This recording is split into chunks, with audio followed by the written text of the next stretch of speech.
Chapter 2. Mr. Bennet was among the earliest of those who waited on Mr. Bingley.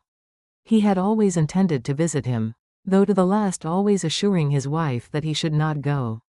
And till the evening after the visit was paid she had no knowledge of it. It was then disclosed in the following manner.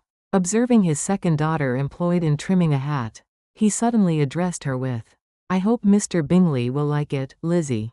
"We are not in a way to know what Mr. Bingley likes," said her mother, resentfully, "since we are not to visit."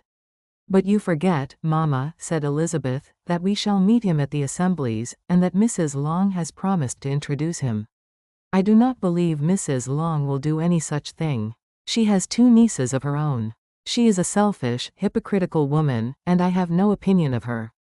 "No more have I," said Mr. Bennet. "And I am glad to find that you do not depend on her serving you."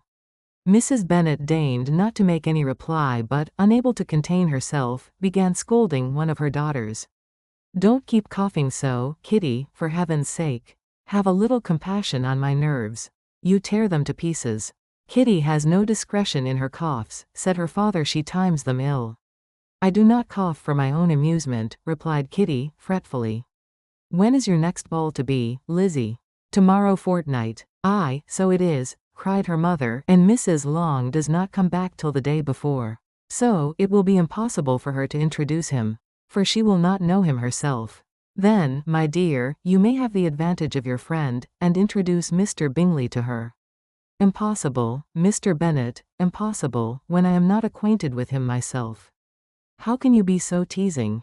I honor your circumspection. A fortnight's acquaintance is certainly very little. One cannot know what a man really is by the end of a fortnight. But if we do not venture, somebody else will, and after all, Mrs. Long and her nieces must stand their chance. And, therefore, as she will think it an act of kindness, if you decline the office, I will take it on myself." The girls stared at their father. Mrs. Bennet said only, "Nonsense, nonsense." "What can be the meaning of that emphatic exclamation?" cried he. "Do you consider the forms of introduction, and the stress that is laid on them, as nonsense?